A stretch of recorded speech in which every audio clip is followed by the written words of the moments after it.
4 line English की बोलते हो और अपने आप को शेक्सपियर समझते हो, बस उसी दिन से तुम बेवकूफ बनना बंद हो जाता है तुम्हारा। छाता खींच लेने से सूरज की ताकत नहीं कम होती sir.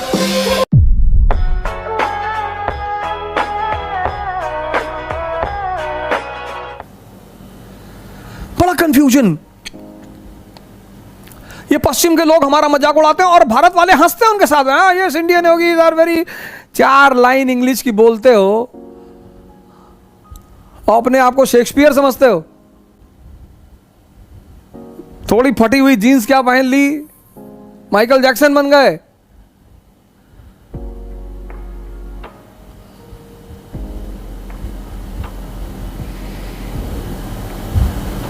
I don't like this, I cannot do this। अब आ गई महामारी, अब हालत खराब है। I am not able to breathe। हाँ वो राणा सांगा 150 घाव लगे हुए शरीर पे, वॉर करने को तैयार है। क्यों? क्योंकि मन बहुत मजबूत है। वो राजस्थान की स्त्रियां जौहर करती हैं, दिल्ली के किसी शासक की औकात नहीं पड़ी राजस्थान में घुसने की। वो राजस्थान की स्त्रियां जौहर करती हैं। जब पहली बार अमीर खुसरो ने देखा, उसने लिखा कि हे भगवान, उसने कहा अलाउद्दीन खिलजी को कि ऐसे सीधे ना हरा पाओगे। जिसके अंदर यह क्षमता है, जो मरना जानता है, जो कौम मरना जानती है, उसको तुम क्या हराओगे? तो खुद ही अस्पताल जा रहा है कि भैया हमारी सांस कम हो गई है, भैया देखो देखो। जो लेट के जा रहा है कि भैया। अब जो बुजुर्ग हैं, बीमार हैं, उनकी बात समझ में आती।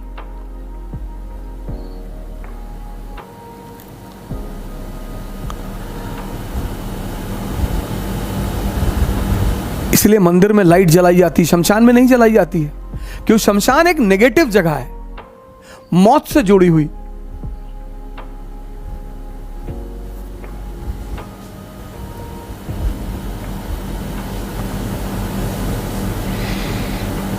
तो किसी पत्रकार ने किसी लड़की से पूछा भारत के पहले प्रधानमंत्री कौन थे? बोले बाबा रामदेव।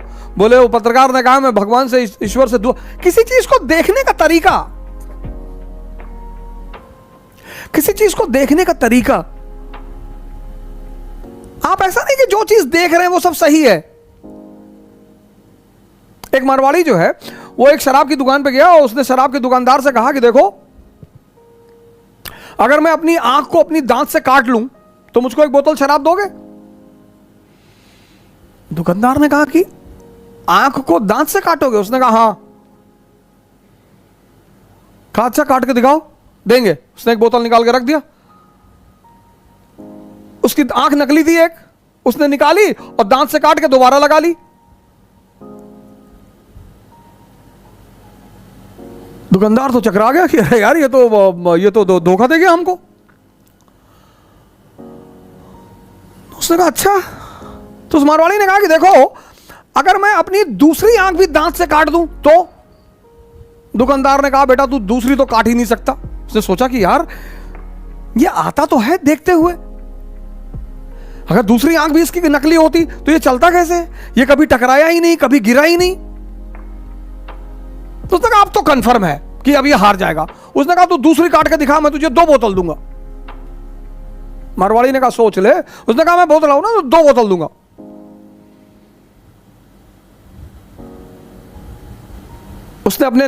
उसके दांत नकली थे, उसने नकली दांत निकाल के दूसरी आंख काट ली, दांत लगा लिए। ऐसा नहीं है कि तुम जो देखते हो हमेशा वो सही है, तुम जो सोचते हो हमेशा वो सही है। कुछ भी हो सकता है। इस क्षण किसी को दोष देना, किसी की बात का बुरा मानना,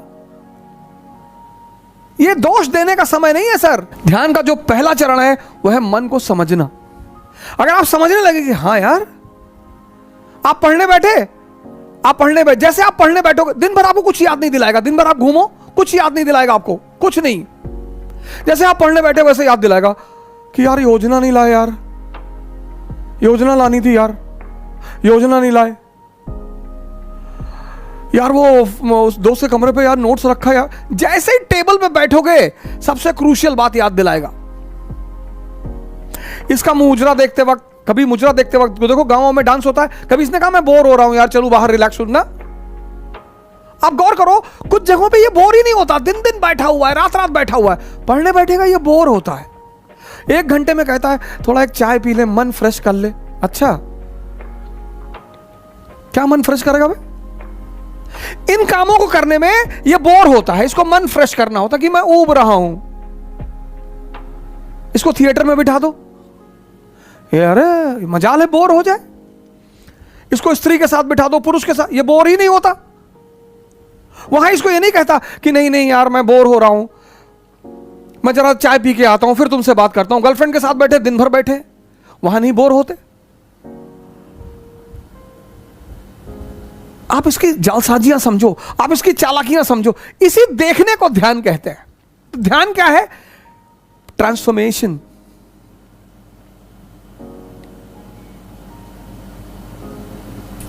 ध्यान क्या है? ट्रांसफॉर्मेशन।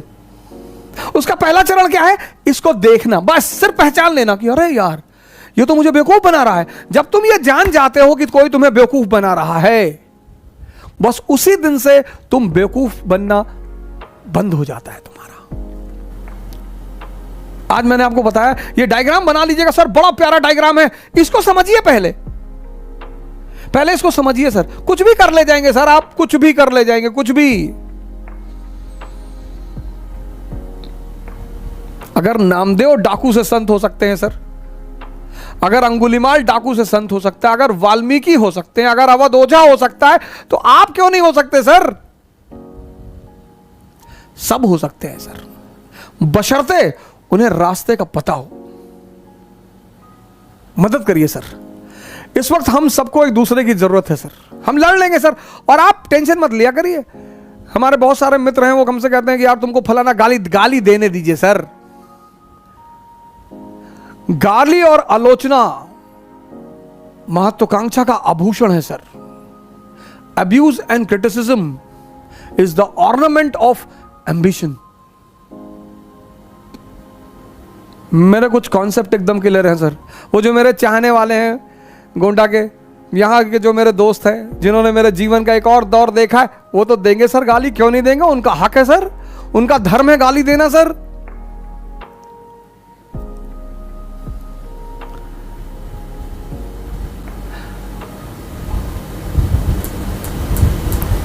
पर छाता खींच लेने से सूरज की ताकत नहीं कम होती सर।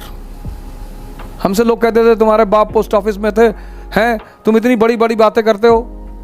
मैंने कहा मेरे फादर से मुझे क्यों देख रहे हो? मेरे फादर क्या थे वो मेरे फादर जाने। अब राहुल गांधी अगर नरेंद्र मोदी से कहें कि तुम्हारी औकात क्या है तो राहुल गांधी को शोभा नहीं देगा। तुम इतनी बड़ी औकात पाकर अभी तक लड़ रहे हो, और वो आदमी खदान से उठा और इतनी ऊंचाई पे पहुंच गया। मायावती, मुलायम सिंह यादव, लालू यादव, हिस्ट्री कुछ भी कहे इनके बारे में, लेकिन व्यक्तिगत अचीवमेंट इनकी बहुत बड़ी है सर। हिस्ट्री, नेपोलियन को कुछ भी कहे, लेकिन सर उसकी अचीवमेंट, एक मोनार्की वाले कॉन्टिनेंट में एक गैर राजवंश का आदमी राजा बन रहा है सर, और किसी की हिम्मत नहीं उसका विरोध कर दे। अभी सुनाऊंगा उसकी कहानी। अभी जब फ्रांस की क्रांति पर पहुंचूंगा, और सर नेपोलियन की कहानी सुनाए बिना तो विश्व इतिहास कभी पूरा ही नहीं होगा सर।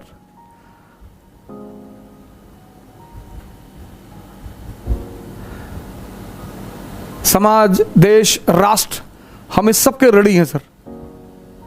जहां जिस स्तर पर हमसे हो सकेगा हम लोगों की मदद करेंगे सर। Thank you sir.